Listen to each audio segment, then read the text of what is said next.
ब्रह्मरूपी आत्म देव बंधुओं, सभी को मेरा प्रणाम। सर्वप्रथम मैं अपनी बात को रखने के लिए सबसे मैं आशीर्वाद चाहता हूँ और आगे की बात मैं कर रहा हूँ भागवत से।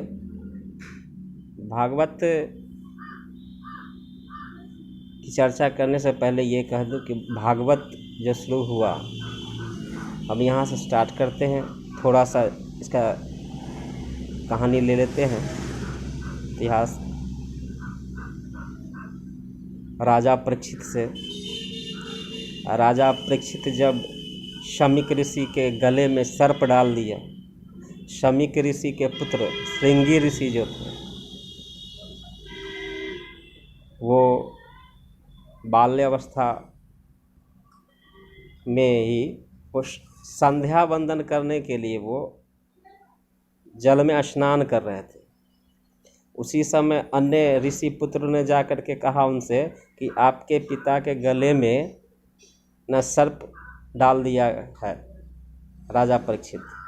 बस वहीं पर से वो संध्या वंदन करने के उपरांत क्या किए, वो जल लेकर के वहीं से वो श्राप दे दिया कि आज से 7वें दिन तक्षक नाग से डस लेगा।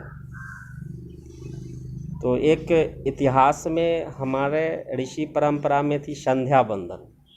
तो संध्या वंदन ऋषि परंपरा समाप्त हो गया तो संध्या वंदन भी समाप्त हो गया। तो विचार करने वाली बात है, संध्या वंदन कैसे होता है?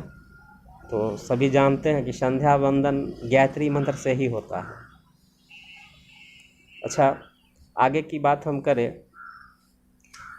कि हम भागवत में कि ब्रह्मा जी से नारद जी प्रश्न कर रहे हैं भगवान के बारे में, कि सृष्टि की रचना के बारे में। ठीक है, तो सृष्टि की रचना के बारे में भगवान ब्रह्मा ने जो बताया है नारद जी से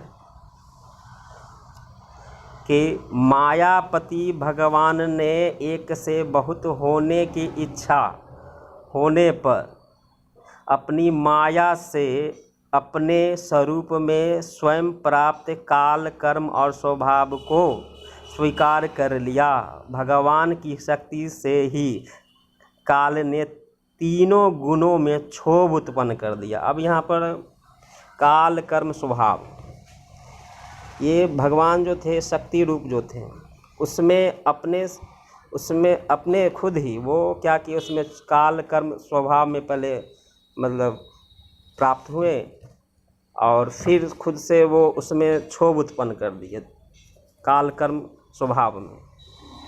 अब हम आगे ये काल कर्म स्वभाव के बारे में कुछ देख लेते हैं।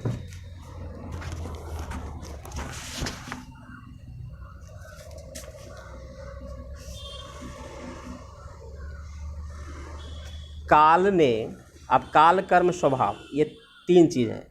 अब पहले काल का कर्म क्या हुआ, काल का काम क्या हुआ, काल ने क्या किया। काल ने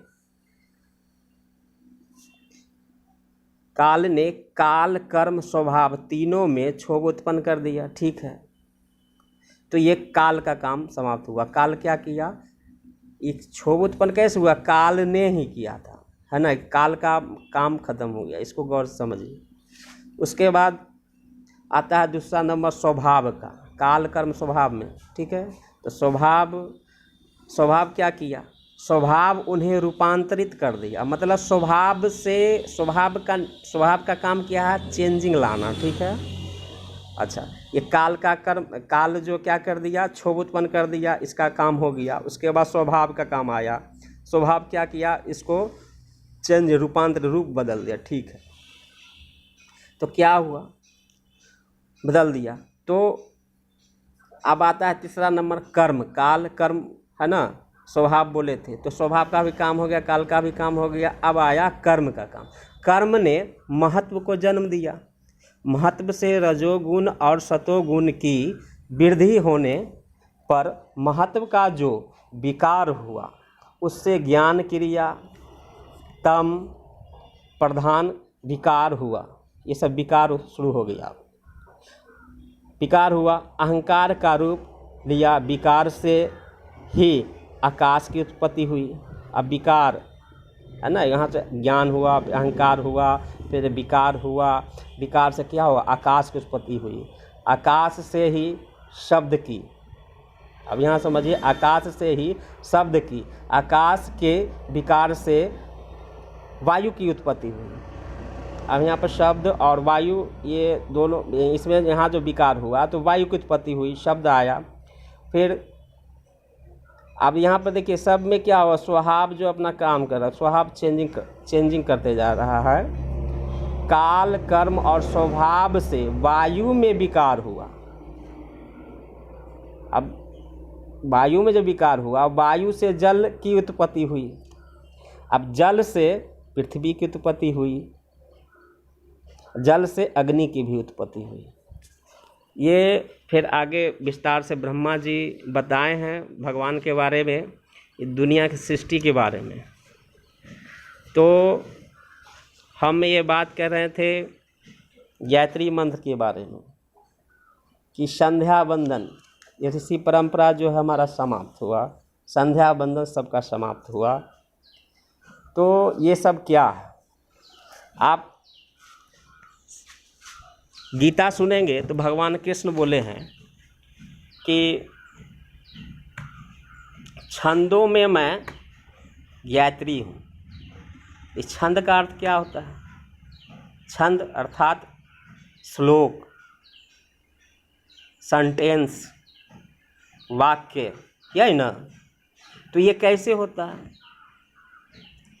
तो विचार कीजिए थोड़ा गंभीरता रूप से कि हम जब किसी चीज़ को करने जाते हैं तो क्या होता है कि सोच डेवलप होता है ना।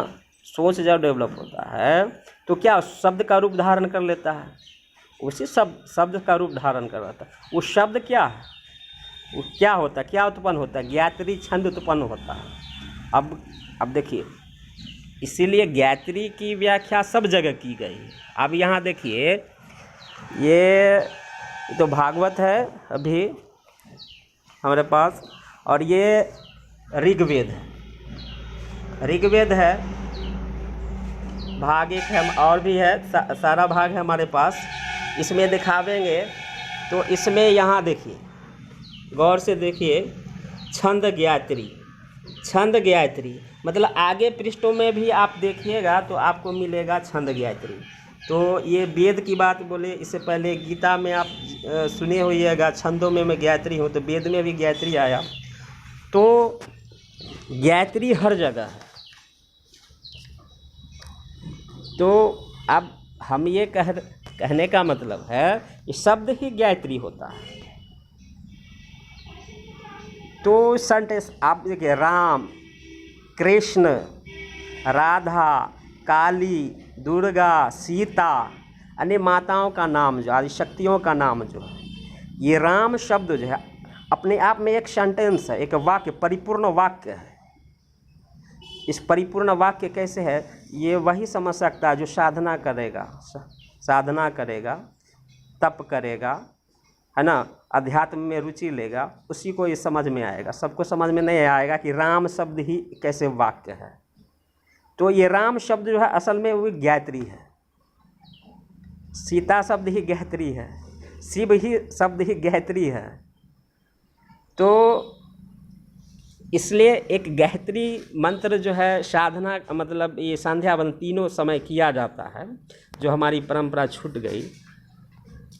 अब आगे इसके बारे में महर्षि विश्वामित्र जो भगवान राम के गुरु थे, उन्होंने कहा गायत्री के समान चारों वेदों में मंत्र नहीं है।